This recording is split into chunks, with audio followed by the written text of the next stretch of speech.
Hello, everyone, and welcome back to another episode of the Ultimate Human Experience podcast. You already know who it is. This is your girl, Rashida, aka Righteous Sun. And on today's episode, this is going to be a really exciting one. It is called The Art of Slowing Down, Finding Balance in a Hyper Productive World. Please remember to like, share, subscribe, and yes, share with family and friends and those who you feel will vibe with this message. With that being said, let's get into it.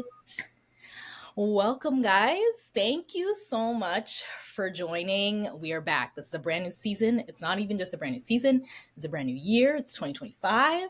And what better way to start off an episode but to talk all about trying to find that balance?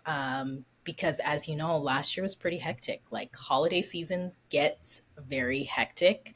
We're always feeling like we're ramping up because we're trying to complete everything in 2024 to prepare for this brand new year. And that can either make you feel super overwhelmed or it can make you just halt in general in terms of what you need to do next. And this is the type of conversation we're going to have. But before we do that, I want to let everybody know that this podcast, this episode is powered by the Hero Collective. And today we have on some amazing practitioners. We have on Tiana and Raizelle. So before we begin, I need to first make sure that I give them a proper introduction. And like, I can't do that myself. So I'm going to hand it over to Tiana first. Please share, Tiana, all the gifts, all your offerings, all the amazing things that you bless this world with. Go ahead. Oh, I love the way you put that. My name is Tiana, and I'm a mindset and transformation coach. So I primarily work with women to help them lose weight through subconscious reprogramming and really taking the focus actually away from the weight loss and all of the nutrition and the movement and really diving into the stories and the limiting beliefs that hold them back. Nice. I love that. Wow, you just was so smooth. Oh. I like that. Appreciate it. Thank you so much. And Raizelle, go ahead, introduce yourself. Share all the gifts, your offerings, everything that you bless this world with. Thank you, Rashida. My name's Raizelle, and I'm a sound healer and yoga instructor, and I primarily work with a whole bunch of different types of people. So I've worked with men, women, children, all types of people with different types of things that they'd like to work on, especially energetically, even emotionally and physically. Sound healing can help with so many different things. I've seen a lot of different things with people that have released anxieties, for example, or released somatically through crying and different types of physical releases and emotional releases, even post the session after I'm done my session with them, which is usually an hour and a half with my Tibetan singing bowls that I got from Nepal. And I really strive to connect with the cultural roots that these modalities derive from. So I've worked with the people from these lands that have created these modalities and bringing it to my community and sharing that with my community and really embracing that sound healing is super powerful and can help so many different people with so many different things. And I'm just happy to be a part of it and happy to be a part of the Hero Collective to offer my sound healing offerings. And yeah, just happy to be here. Thank you guys. I'm so appreciative to hear the different gifts that people bring to the table because at the end of the day, like we all need every little piece, right? So it's not just one particular thing, but it's everything that makes it one whole for a person to continue on their journey and to grow and expand. So I just want to say, first off, I appreciate the gifts that you guys are bringing to the table, that you're bringing to the Here Collective, that you're bringing to the world. I first want to just say I appreciate that. So thank you very much. I need to add in mine because I'm not used to doing that. I'm always get into host mode. And so I just had that like voice in my head. It was probably Rima, like you need to share. My name is Rashida. I am a Reiki practitioner, a Reiki master. So I teach Reiki to those who are seeking or searching for that. as well as my love is being a psychic and a medium. I do love connecting to the spirit world and helping those connect with their loved ones and past ones, who they can no longer really connect with, although they are still connecting with them. They just might not be able to see them, but they can definitely feel their energy. So that is what I bring to the table. With that being said, we're going to fall right into the topic, which is the art of slowing down and finding balance. So my first question. Now I don't normally have questions. I can't lie. I just let it flow out, but spirit always works with me. Um and anybody can jump in at any given moment in terms of this. But when it comes to the art of slowing down for any one of you, what would you say was your way of living prior to you realizing that, like, shit, I need to slow down? I think the first thing that came to my mind was it was just constantly go, go, go, nonstop, no downtime, and up at 5 in the morning, like straight until 9, 10 p.m. at night. Like there's no break in between.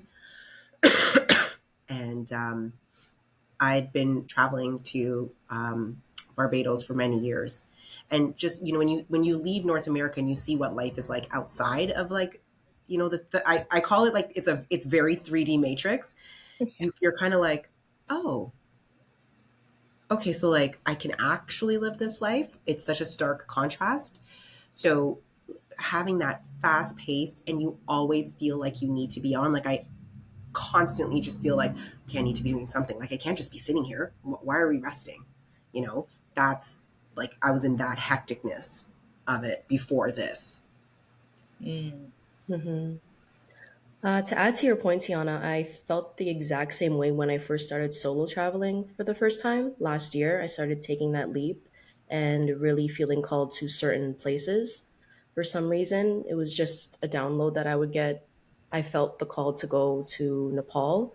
Um, and it was the same realization. I felt how brainwashed we are here and how robotic everything is here. And I even have discussions with a lot of the people in my life where everything isn't accessible to us here. Like we have to be accountable and it's a very independent mindset in our culture to even go to the gym, for example, or like getting healthy foods, like being very proactive with something that should already be in the lifestyle. It should be a symptom of the lifestyle. I just came back from Peru and I really had that realization and connected with the lands there and seeing how everything was just a symptom of my health. So, the culture, for example, it's very laid back. Everyone there is very family oriented, very hospitable, very welcoming, and very naturally loving and caring. And the food there is so easily accessible. Organic fruits from the Amazon was just easily available and affordable for the most part. And even me being proactive with just walking everywhere instead of taking any type of transportation, it was just in the lifestyle. So I feel like here in the GTA specifically, it's so scarce with even just community. Community is very scarce. Um, Accessibility to places for your health are scarce, and there's a lot of barriers financially. Everything's very expensive to just keep up a healthy lifestyle. It's very unfortunate that it's like that.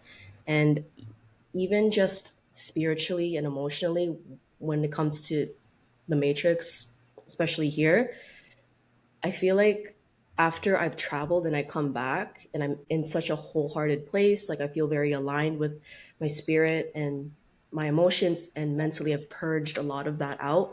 When I come back, it's really hard to integrate, especially during the winter. The winter really adds an added layer of accessibility because of the weather. And obviously depression is very common on top of other emotional things you may be dealing with. So just all of those things, this is why I pushed myself to just stop the chatter in my mind, and even like my body was like resisting things.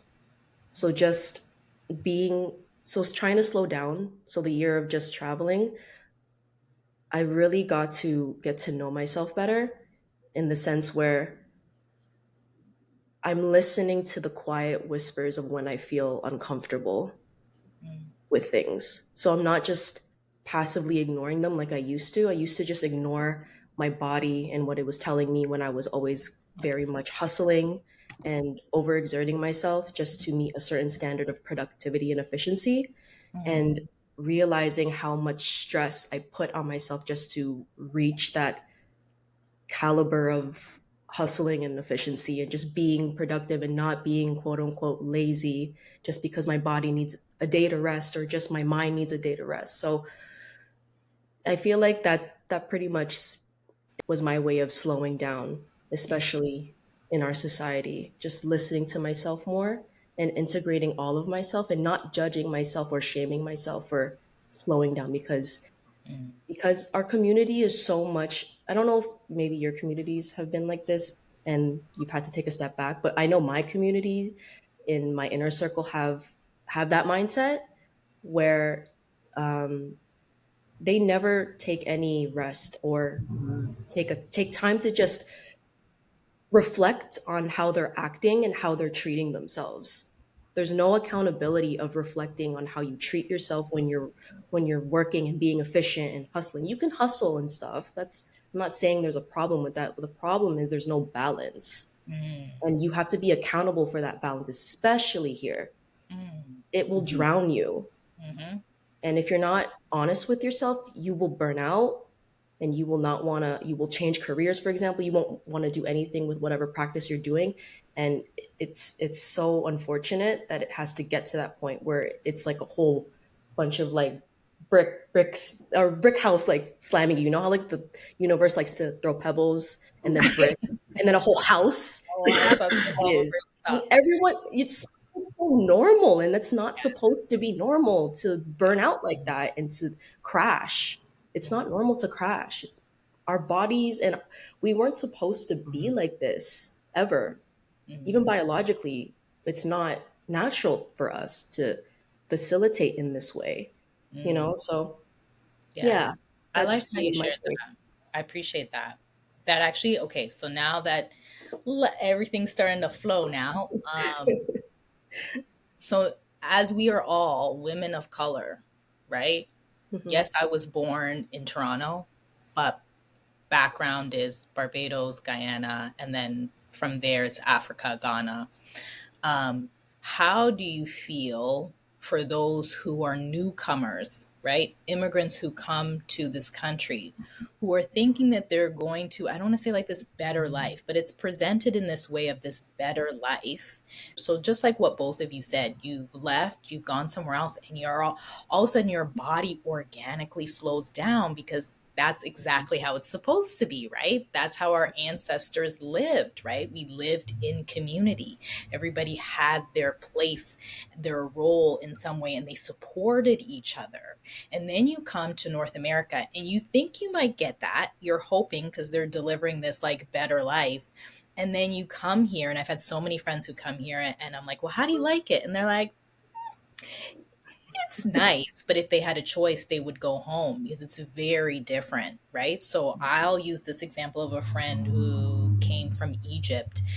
And I remember her saying, like, Rashida, when you have a baby here, you have to go right back to work. You get a year and then you go back to work. And she goes, over there, I get 6 months, if not more, of women, all the women in my family coming around and taking care of me. I don't have to move. I don't have to get up. I don't have to do anything. And I'm like, what? This is life that you're living. And we don't, you know what I mean? We live this very individualistic way over here in North America.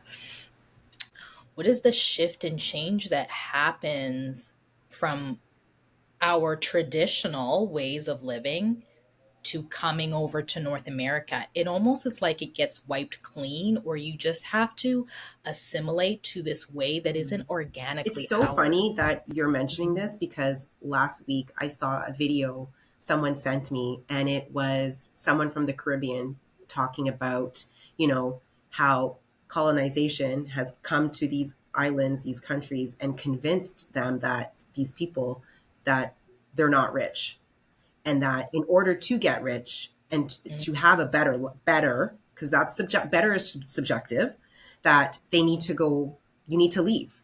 And, not like, mm, I'm currently in Barbados, and, the amount of natural resources that are here and available to me, it's mind blowing because I'm so used to North America, but I can see how the lure and the appeal, right? Like, because it's how they sell it. And, you're giving up 30-degree weather to go into cold weather, which, in nature, animals hibernate, they fly south, the leaves die. Like, it's all a cycle. So naturally, we are gravitating towards the warmth and to a more slower cycle during that time. And so when you're talking about this shift, I mean, it's like you have to layer in like the fact of like, yes, there is this colonization aspect that's kind of convinced people that, they don't have what they need already physically here in their space and also within themselves. And I've experienced that with my family too, where one of my mom's uncles, he is retired and he bought a home in Jamaica, and, was going to spend 6 months there and 6 months in Canada, and is now realizing, no, he wants to be in Jamaica full time. And ever since he left, that's all he's wanted to do was go back. But it's also interesting that once they leave, they think that they're stuck there and they can't go back. So it's this interesting cycle that starts to develop once they do leave, because it's a mindset of like, no, this is what I'm supposed to be doing because this is the dream. This is what I've been told.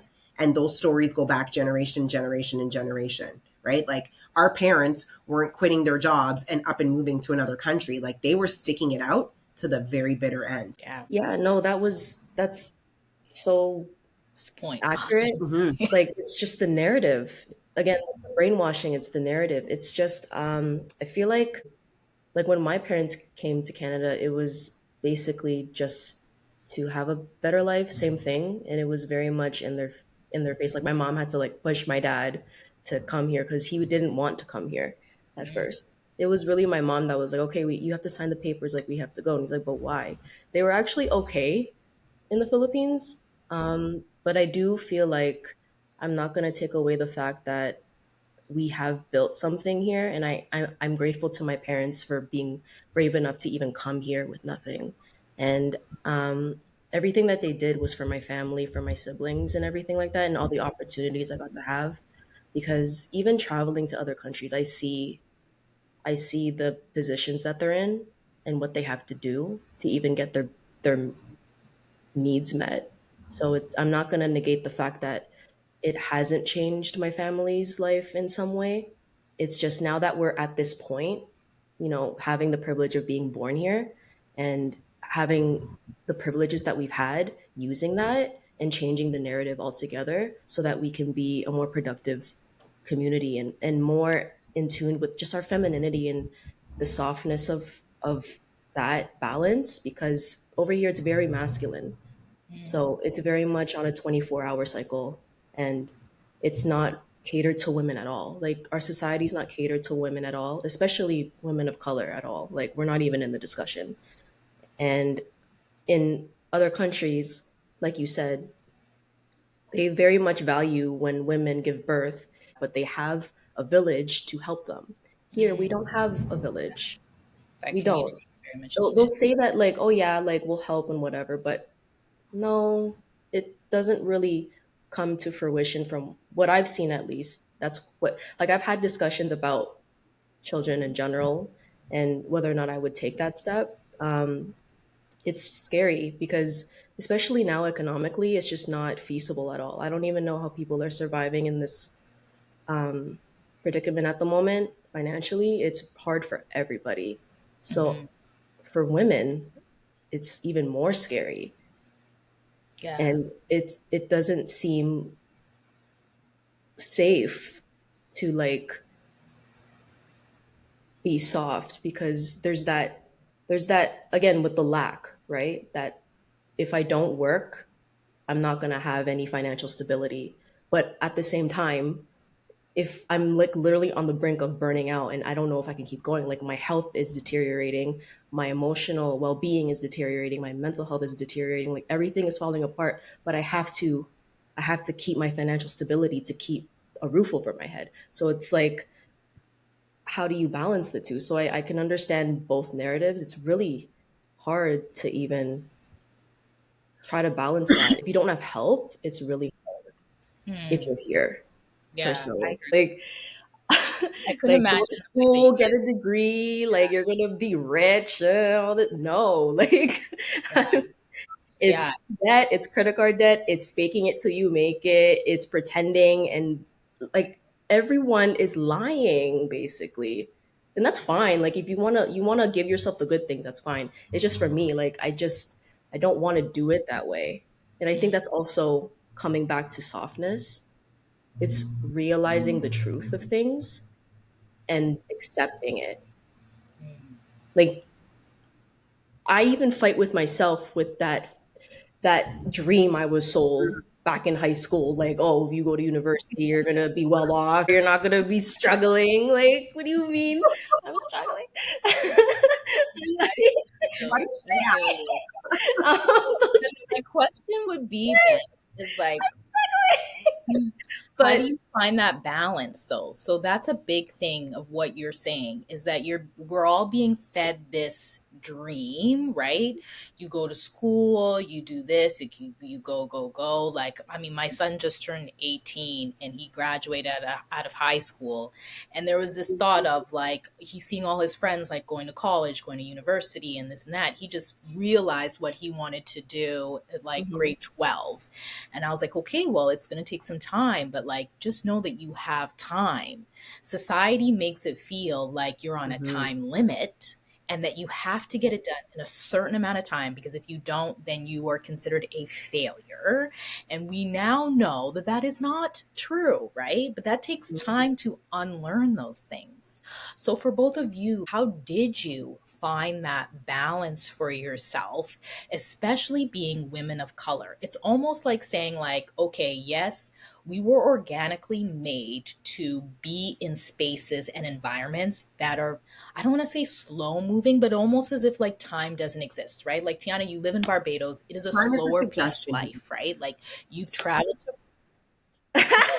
it's very true. It is total suggestion, right? Like you've traveled to places, Raizelle, where you realize that like you can actually slow down. Like that's a thing. Like so when I go back to North America and all this fast pace, like I don't actually have to assimilate to what everybody else is doing. I can do my own thing and be confident and comfortable in that. Like that takes time to do. But like how do you now, especially like as individuals, but also as practitioners, right? As healers, people who are out there now sharing what you've learned, how have you been able to find that balance and use what truthfully was gifted to us, blessed to us by our ancestors, and now integrate that into a life that really it's 2025, like it's a, you know, you come into places like I'm sure you teach to people who are all over the world who are still living in that North American way of living, right? That time everything has to go. Like how do you now incorporate your ancestral roots as well as bringing in this new society of people who are like, well, I don't know what else to do, I have to keep going? How do you guys integrate that for yourselves and how do you integrate that for the people that you work with and help?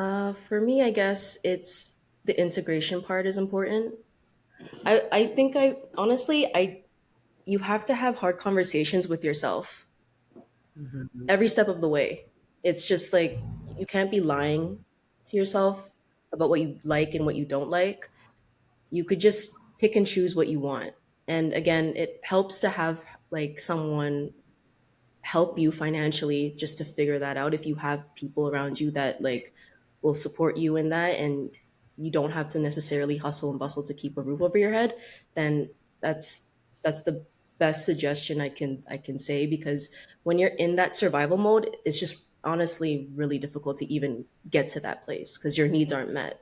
So I'm not going to negate the fact that that's a thing, but for me, coming back, I was having a really hard time integrating. Like I was like, I was fighting with like everyone around me. I'm like, I don't like this. Like, everyone's so crazy. Like, why are you all like this? Like, I want to be how I am. Like, I want to like relax. Like, when I was in Peru, I was chilling and like eating good food and like everything was good. Everything was moving. Like, and then the moment I come back here, I'm eating what I'm eating again and everything's like backed up and everything. And I'm just like, and then I'm like, okay, we're not in Peru anymore. Okay. We're here. And home is where you are.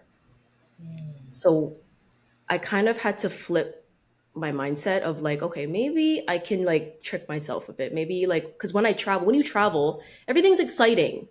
Everything is new. Everything's exciting. You want to dive into everything. And you have this mindset of just, oh, I wonder what's going to happen. It's like you're just happy go lucky. I'm like, maybe I can like switch it for myself here. Maybe it's like, because I know people, when you're in your environment for your whole life, you get bored of things, even if you're in paradise. And I know that when people come here, they're like, oh, it's just like, for example, I have like a brother-in-law that's from Cuba, and he gets excited over the pool. She's like, "What? What do you mean?" It's like you see it every day. It's a beach, but like, oh, a pool. Like I never get a pool. So we're just humans. That's what humans do. You get used to things, and then it becomes boring, and then you just want something new because that's just how we evolve. That's how we've even survived as like a species is to evolve.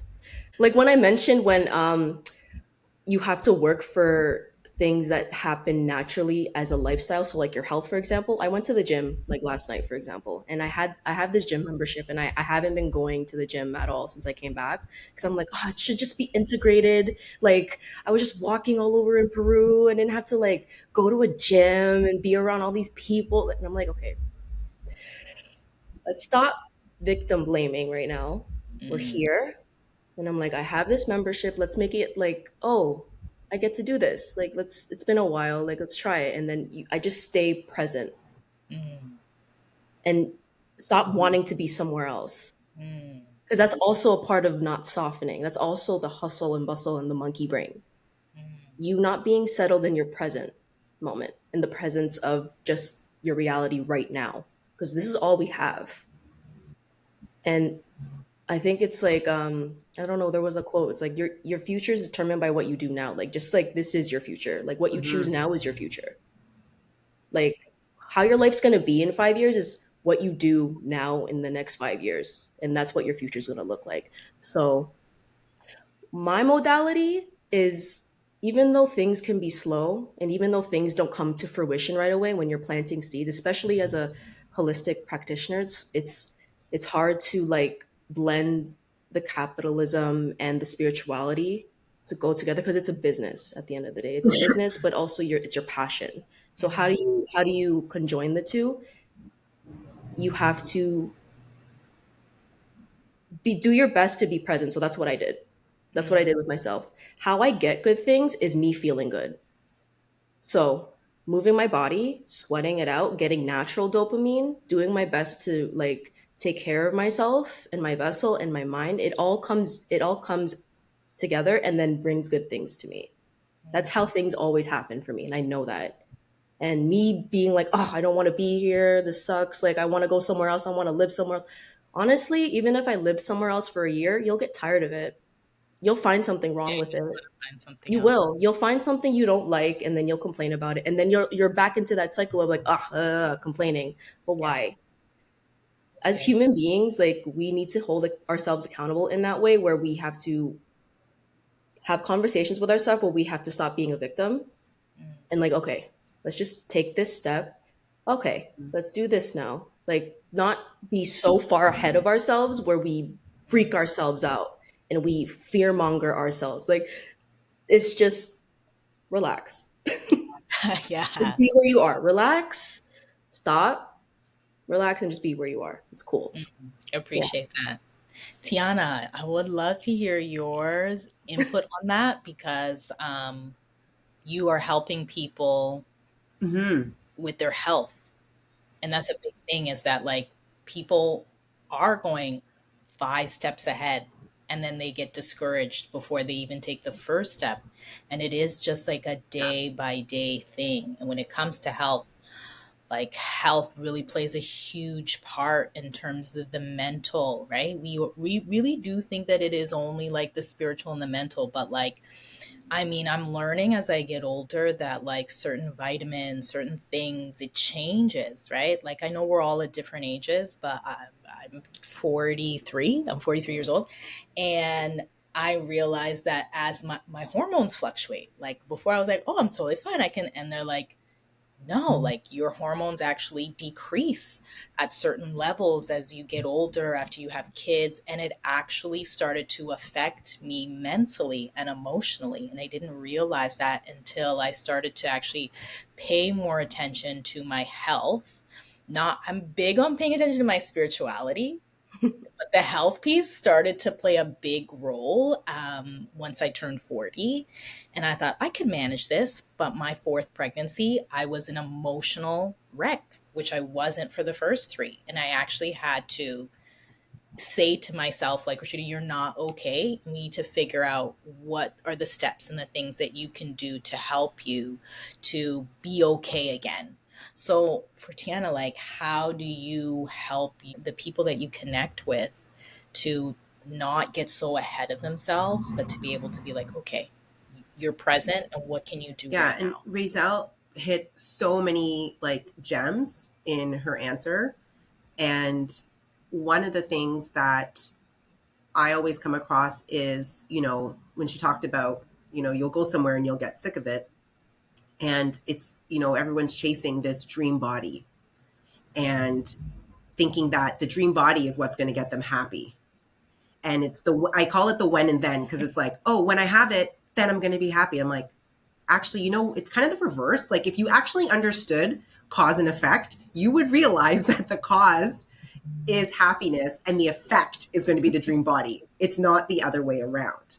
And so my job is to kind of like take these women and shake them and get them out of the victim mindset and the woe is me and everything is happening to me. And how do we shift that so that you look at things as opportunities, right?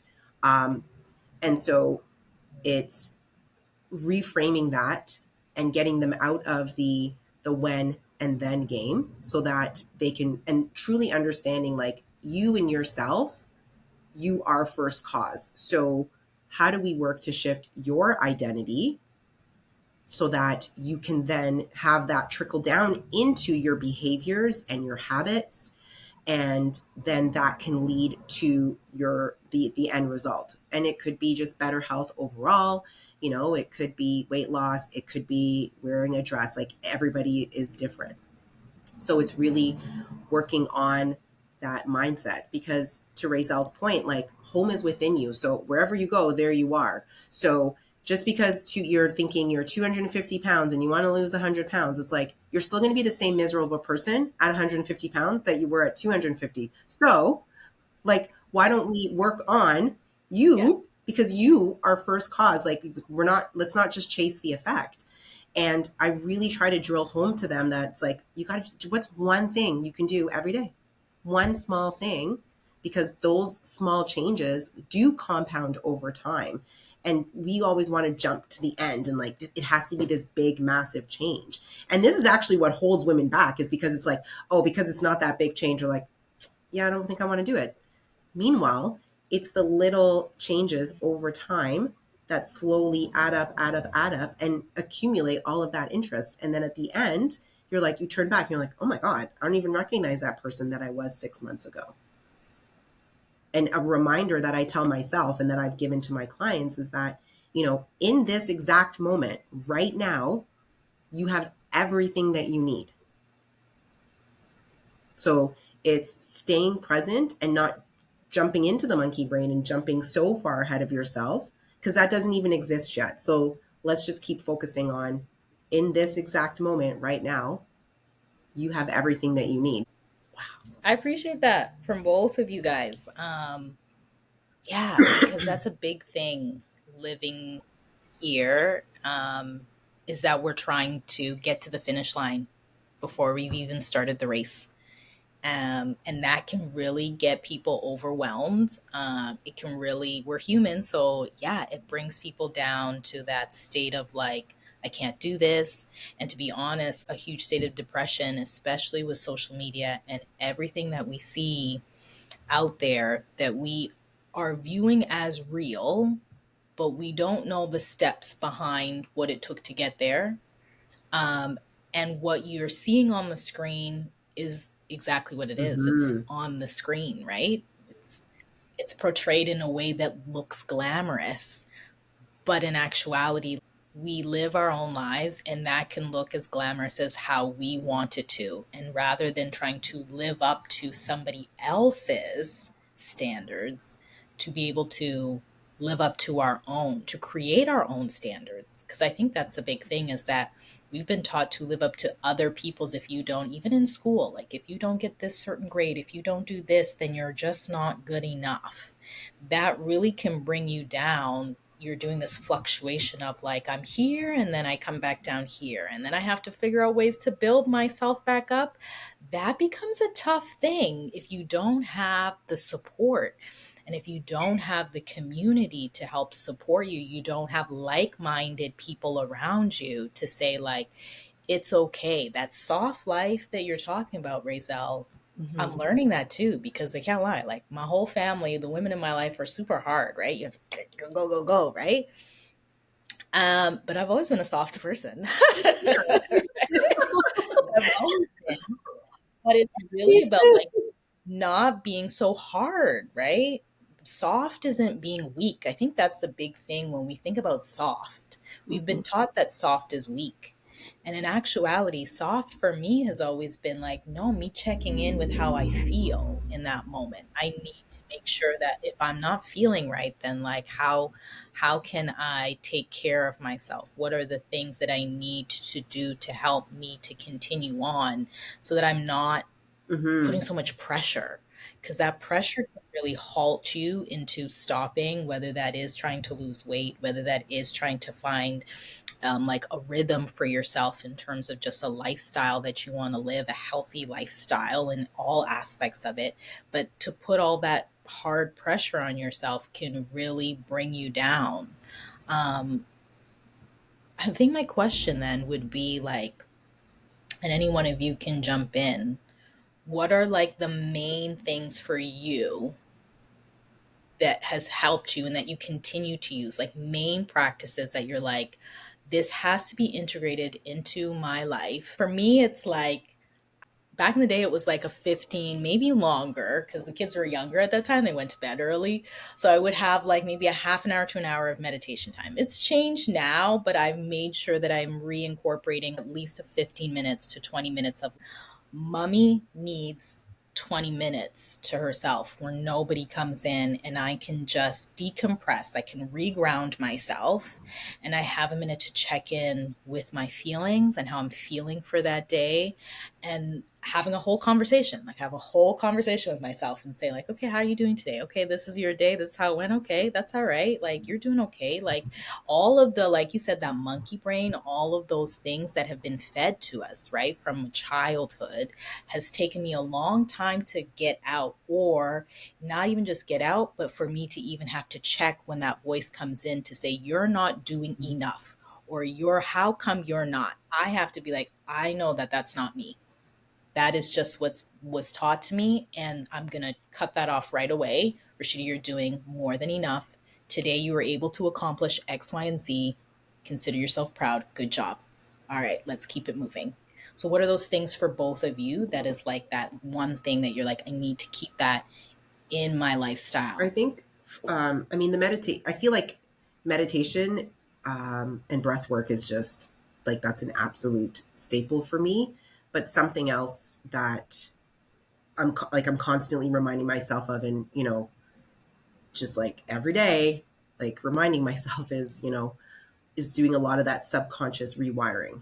So it's releasing, like it's unlearning a lot of Mm. stuff and just, reminding myself of the stories that I get to create because I have free will. So I don't have to continue to hold any of those stories. So it's just every day that rewiring and, how I talk to myself, how I view myself, the stories that I'm telling myself, and just making sure that those are actually serving me.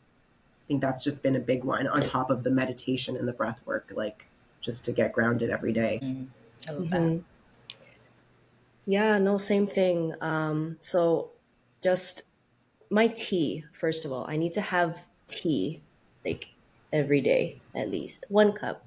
2 cups are great. 3 cups are fantastic. I'm like a tea fanatic and I love like my cha. So it's just a little thing, but it really makes me feel loved. So it's like a warm hug, especially in the morning, especially when it's just cold, dry, brisk Canadian air that you're breathing in. You need something to just thermal regulate your body. And even there's a science behind that. Like I saw somewhere where even a cup of tea is thermal regulation, so it can feel like a physical hug. And Mm, it's interesting how our bodies can adjust that way and it can feel that way, like just a nice warm embrace. So always with that simple, nice warm tea, and then just physical movement, like I said. I have to be more on top of myself when it comes to the physical movement because I'm also a yoga instructor. So it's important for me to also be, warmed up and make sure that my body is okay to teach a class as well. And even sound healing it can be exertive physically as well. I need to make sure that, especially when I'm holding the bowls, like my biceps and my shoulders get a lot of pain if I don't work these out properly. Like, so weight training is important, especially for women. I think weight training is also really good, to even amplify my practice further. So physical movement is important. And also just I basically have my own podcast with myself oh because yeah, we all do. in that I haven't really found my inner circle. Like I'm curating at the moment, and I'm just being really specific about what I want and what I don't want. So even like little things, I don't want any part of just certain mannerisms or behaviors or personalities. I'm just like I just can't do it anymore. So I just talk to myself and like have conversations with myself. So if I'm feeling like a victim and I'm like, oh, I don't want to do this right now, like everything sucks, and I'm like, hello, are we just gonna stay like this all day? We have things to do. We have people to meet. We haven't even met our potential yet, and we're still very young. Like, please stop. Like, I have to like be really on top of myself because unfortunately that's how I get moving. Like just this urgency, like, hello, stop. Like so everyone's inner chatter can be different. I feel like if someone were to enter my brain, they'd be like, "Oh, that's a lot." But for me, I need like a kick in my ass sometimes. I'm like, "Dude, stop. Like this is hurting me. Like you're hurting me. Like stop hurting yourself." So it's just little things. So my tea, physical activity, even just my partner is a big part of holding me down and grounding me and bringing things into perspective. So there is like people in my life that I can rely on for that. And he's always clapping for me and he's always bringing love into me. And he's more of a gym fanatic than I am. So when I see him working on himself, I'm like, I gotta work on myself. And I'm the health science major too, and he knows more than me. So it's like he's like, babe, you know all this. I'm like, I know the science, but I don't want to do the science. You know what I mean? So it's just like, okay, we got it. So having people around you that have good habits, and he's very much on top of his health, like especially seeing how his family, the older generation, and how they're deteriorating. You know what I mean? When you see that at a young age, diabetes, cancer, heart problems, surgeries, like all these different things that you would never think of. When you see that in your family, especially people that you love, it's eye opening and it's scary. So it's just understanding that even though you don't feel it now, you'll probably feel it 5 to 10, 20 years down the line, and at that point you're going to have to go under the knife Mm, because you didn't take care of yourself. And so I feel like especially here because everything is so you have to be really on top of it, so that independence part and being accountable even more here because it's not easily Mm. accessible lifestyle wise. Summertime, that's a different story. It's a lot easier to be more active and walk and go to the park in the summertime, but when it's like dead of winter in Canada, 6 months out of the year, you have to be super accountable of how you're treating yourself and making sure your body's warmed up because the cold is not nice on your joints. It's not nice on your breathing, on your lungs, on everything is really, you have to be really on top of the self-care, just all the little things. So Mm. seeing that is a big reason why I'm doing my best to be on top of my health. And I know the side effects of stress. Stress is the biggest killer of North America. Yes. That's what people don't get. They think because we have all the efficiency and we have everything at our fingertips on our phone, Amazon, Uber Eats, Uber rides, like you don't even have to drive anymore. Like it's just all these things are so easily accessible where we don't have to work for it. But because of that, now we're sedentary. Now our health is deteriorating. Now we have back problems, we have migraines, we are overweight, we're not flexible anymore, we can't even like scratch our back, like just little things like that deteriorate your way of life daily. It'll sneak up on you and it'll become a chronic thing. So all these like cancer, diabetes, all these things, and then depression and all these other things, they will come because you're not taking good care of your body. And it's very easy. It's like it's a hack. It's like a body mind hack where you work on your body and then your mind will follow. That's the thing. So don't, like, I used to be like you, like I am like you, Rashida, where I'm like, oh, I just want to like talk to my guides. I don't want to, you know what I mean? Like I'm just like my partner would say that to me, like, babe, like you have to, I get you want to meditate, you can sit still and that's you're so good at that and you can sit still for the whole day and meditate and like talk to your guides. I'm like, but you have to work on your body too because you're also, I could see it on you, like he could see it, he sees me every day, it's like taking a toll on my body and then I'm not taking care of myself. So the physical part's very important, especially for me, because I'll just like, oh, let's just do a meditation and I can talk to my guides because they're so fun and they understand me and like they'll hold me in love and light. It's just nice there. I don't want to be here in this 3D reality. It's just you have to, No, you're I also human. yeah. You're a human as well. This is what you chose. So you have to take care of your vessel, of your human body at the same time. So it's this exchange, this energy exchange.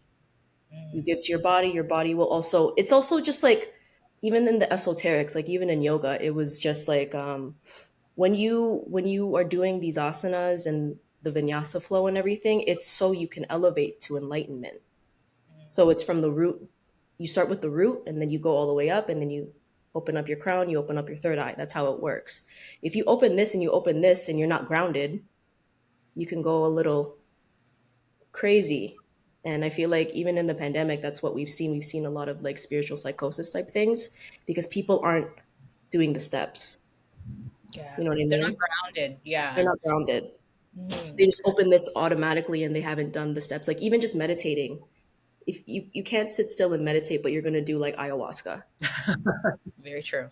That is true. Yes. You know, this It is a it's thing. it's That, the thing. But yeah, it becomes more of a it's fad than it does scary. Like that don't, it's like a spiritual practice that's to how help. they can access it, and that's fine if you know yourself. But if you don't Yeah. know yourself and you dive into these things, it's scary. You can really break your mind. So yeah, I'm always like, okay, that's how I keep myself accountable. I have to take care of this, so I could Mm. takes care of this, and then my spirit's happy, and then my spirit gives back to me, and it's just like this flow, this Yeah, cycle. I love that. Hmm. So when it comes to now community, because I love what everybody's saying in terms of just the what it is that you do to help yourself. But it also seems to come back to like being able to find like-minded people that you can connect with so that you don't feel alone, because that feeling of alone can make you feel very isolated and not wanting to go out there. That whole thing of being on the outer world and the underworld can be very conflicting for a lot of people, right? If you've lived a life of trauma in the outer world and you're thinking like the people who are supposed to love me, family members, you were shown something very different, you are more likely to isolate yourself and not feel safe and secure to be around other people. And so it then becomes tough to integrate yourself back into, the 3D world.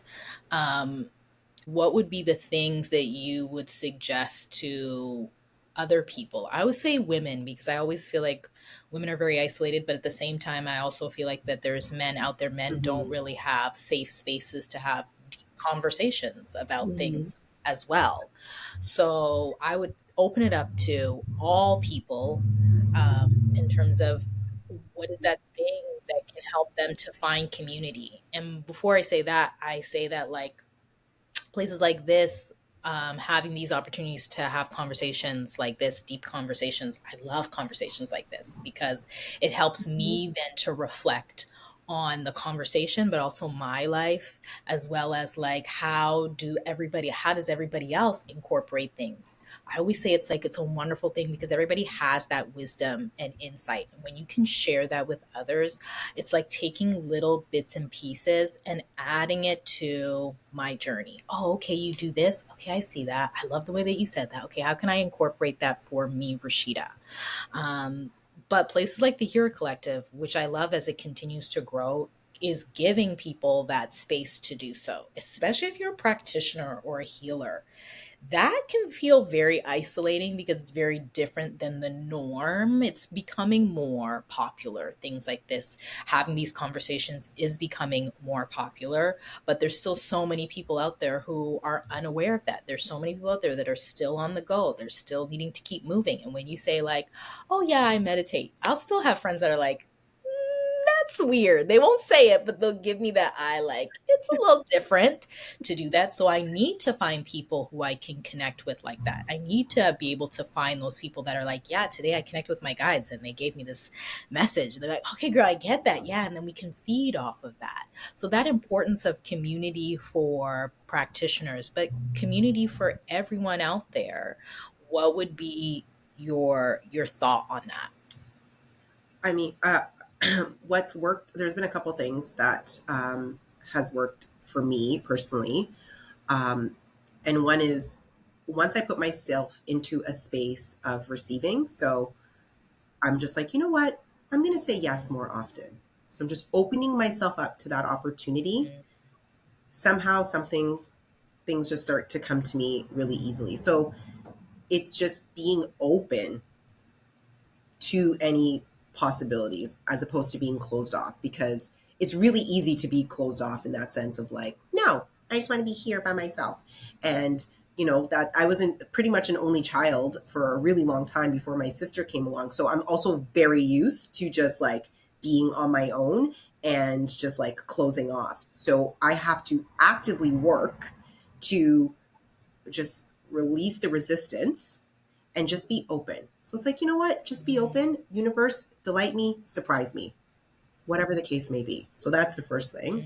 mm. I think because we can get so caught up in social media and what people are posting, it's really important to curate your feed so that it supports you, right? Like you don't want to be scrolling, being like rolling your eyes every time. So it's, I want to see more women that look like me doing what I'm doing. So I'm going to gravitate towards those type of women to follow to see what type of content they're posting. And it's no shade to anybody else, but that's just the position that I'm in. And that's what I'd like. And, you know, one of my best friends, I met her over Instagram in the pandemic, and I just literally slid into her DMs, which is something I would never do. However, again, just open yourself up to like anything can happen.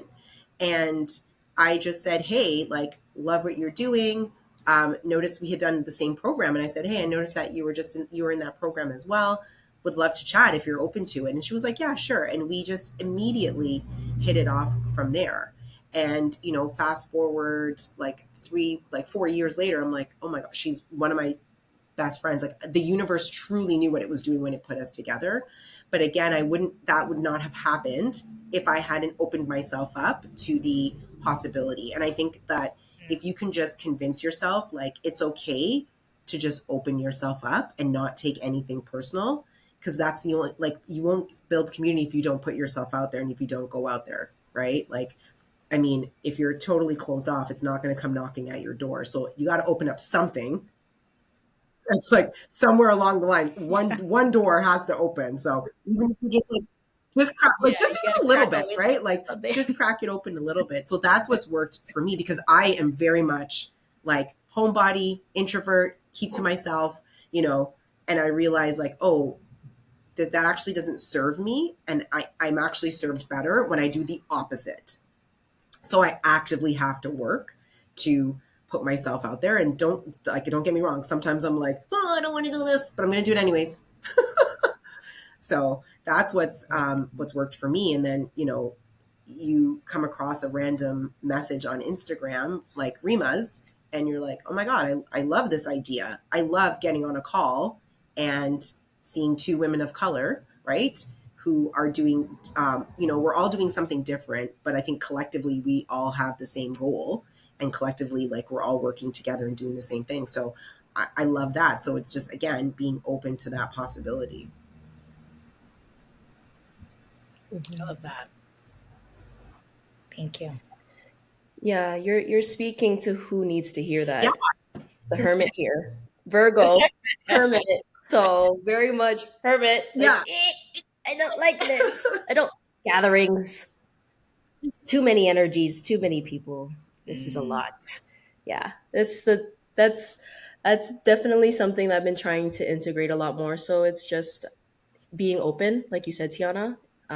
Being open to just connections. And if it doesn't work out, it doesn't work Mm, out. It has nothing to do with you. But being able to just roll with the punches if something doesn't work out. And if a connection doesn't work out, it's totally okay. You're figuring it out. And it's just, it can be discouraging when, especially here, because it's not very, like you said, Rashida, not normal. Like your friends will look at you side eye, like, I don't really do that. I don't really know how to connect with this person because that kind of scares me. Like the spirituality woo woo stuff can scare people off. And my partner also said this to me because we had a discussion about it. It's like if you're around people that don't have the same hobbies as you, they don't like the same things. Regardless, you're gonna feel left out. mm, You know what I mean? So it's not just having anyone around you just because you're lonely and being open to connections that aren't serving you. No matter who you're around, if they don't have the same goals as you, if they don't have the same interests as you, if they don't have the same morals or foundations and mindsets as you, you're going to feel left out. And then that'll perpetuate the loneliness and that'll perpetuate you closing yourself off and being a hermit and then thinking that the world sucks. mm, So it's just being mindful of where you are and who you're around.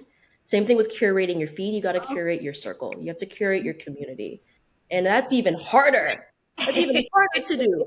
This is an app. That's tech. That's easy. Human stuff is so the air it's so gray. Like it's not black and white. It's very very difficult to curate that, yeah. especially here. It's not normal here. It's not it like mm, everywhere else it is, which is interesting. Like it's very normal. Like I felt, oh my god, like it's normal here. I don't feel crazy. Like, but here I can feel a little crazy sometimes because it's not. I have to like hold myself a certain way. You have to mask yourself a certain way to be acceptable, and then people feel open to connecting with you. It's really discouraging, especially as a holistic practitioner.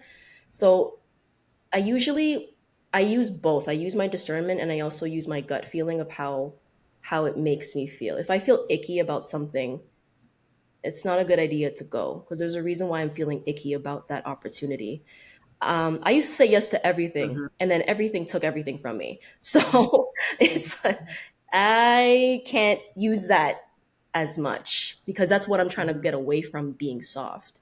Because I would say yes to everybody because I was being a people pleaser, because mm, I was manipulating how they saw me, and mm, that took me away from my authenticity. That took me away from myself. And then it built resentment, and then it closed me off, and then it crashed me, and then I wanted to isolate, and then I had this negative view of the world. So it's not just about saying yes to everything. It's about taking time to see if it's an aligned opportunity or if it's just an opportunity. mm, Because sometimes you can walk through something and you realized I just made a big mistake and now I feel discouraged and like distraught. So I'm very mindful of what I say yes to, and I'm very mindful with who I connect with. Um, and I usually just like, if I feel a call to something or I feel inspired by something and then I can respond to something, then that's usually how I gauge things. But again, I'm still open to things. So when I feel that icky feeling, I'm like, okay, we're not gonna do this anymore. We're not gonna do this again. I'm just gonna move on. So I definitely agree with Tiana and everything like that. But I also am mindful of what I say yes to. And I feel like with the trauma piece, Rashida, just if anyone's come from a place of trauma and trying to move through that, for me personally, when I've been doing my shadow work and my inner work, I started with yoga, which was interesting. And yoga is a very somatic practice. So after you move your body so viscerally and you start sweating and then you have a come down and then you're relaxing in the pose in like child's pose, for example, I would start bawling my eyes out because there are things that not it's not even things I was thinking about. I would just Mhm. automatically cry and release out of nowhere in like a class of 20 people that I don't know. I'm like, oh my God, please, I hope nobody sees. My snot's running, my tears are coming. I can't look crazy. Like, Jesus. And it would just come out that way. Sometimes your body just needs a place where it's so tired that it can finally release and feel safe enough to release, or it's tired enough to release. So if that can help anybody, I would suggest doing that. That's why the gym helps, and then yoga helps me, and Pilates and all these other things move your body because your mind will lie to you, but your body will Never. never lie to you. Mm. Never.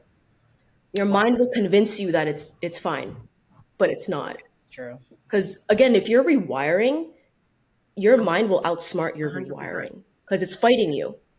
It Yeah. doesn't matter. It keeps whatever is normal to you at like as much as possible, even if it's toxic, even if your normal is you being traumatized, you being in a toxic environment, you giving yourself away to people or people pleasing. If that's your normal, your mind's going to fight Of you as course. much as possible to keep that going Because it's because it's comfortable. where it's comfortable. So it's not about if it's healthy for you, it's about what it feels comfortable with. So it's breaking through that. That's the hard part. That's why you can go back and forth and go back into the narratives and then go back to shame and go back to to being like a hermit and making yourself go crazy, fighting your ego, fighting this mindset when you're rewiring because that's what it's doing. That's why it's so hard to do it. But when you finally reached that voice that's yours, it's so quiet, Mhm. it doesn't fight you. Yeah, it's a beautiful thing. Never Yeah. fights you. It's just like, are you sure? Yeah, it comes in on a Yeah. softness. Yeah, I Yeah. appreciate that. It's I not forceful. yeah, Never. I honestly appreciate so much of what came out of this conversation, and I love the answers that came out at the end. I love the balance because, of course, as you know, we were talking about that balance piece. I love, Tiana, how you gave that like surprise me, right? Delight me and surprise me. I love that because there's people out there that need that. I'm going to take that because I'm using that more and more in my life. Like, okay, let's just go with it. Let's see what happens, spirit. Like, it's in your hands. I love that you brought that because there is so many people that are closed off and are very used to that. Just like what you said, Razel, you were people pleasing so much that people took advantage and so you closed off. Mhm. But I think it's also okay to open up and say, you know what? In this moment, I trust my heart. I trust spirit. I trust the universe. Delight and surprise me. And you just don't know what's going to happen. Most And I importantly, appreciate trust that. yourself. And then, right? And Mhm. trust yourself, right? That's the biggest piece. And then, Razel, you came in Oh with my that God, that's a word curating right your there. circle. We don't Like, have enough time. We don't have enough time to right? dive into that I one. know. It's Yeah. not enough time to go deeper. Yeah. Yeah. We got to come back with another episode. But like Huge. curating your circle, like, yeah, we're in a time right now where we need to start curating our circle, not just your feed on social media. We all do that, but take that now and put that into your everyday life. It is necessary because right now there's so many people out there that are surrounding themselves with people that they know aren't good for them, but they need to continue to people please because, they don't want conflict. They don't want to even face their own truths about why they don't feel comfortable in those relationships, right? But it takes time to work through that. And like what you said, Tiana, it starts with you.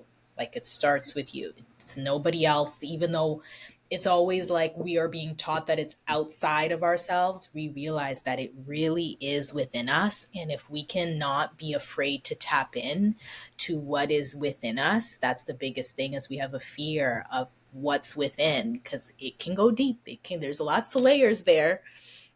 But if we can take the time to do that, and then not only that, but connect with amazing, amazing practitioners and healers such as yourself, like, yeah, you need to find a community. You need to find spaces like that. And to be honest, like, I know I wouldn't have done that if I didn't connect with Rima, if I didn't connect with the Hero Collective. I wouldn't be having these conversations. I have a week long like thing of conversations that I'm about to have. And this is just exciting me as we continue on to be able to share the wisdom and the insight. And not only to do that, but to share your gifts and your offerings. Like that is such a blessing. And I am just so honored and thankful and grateful that I was able to connect with both of you today so that you can share that. Like I love these because I always feel this natural high when I come out of these conversations. So like it's like having a conversation with your friends, right? Like being able to really dissect things that you can't do with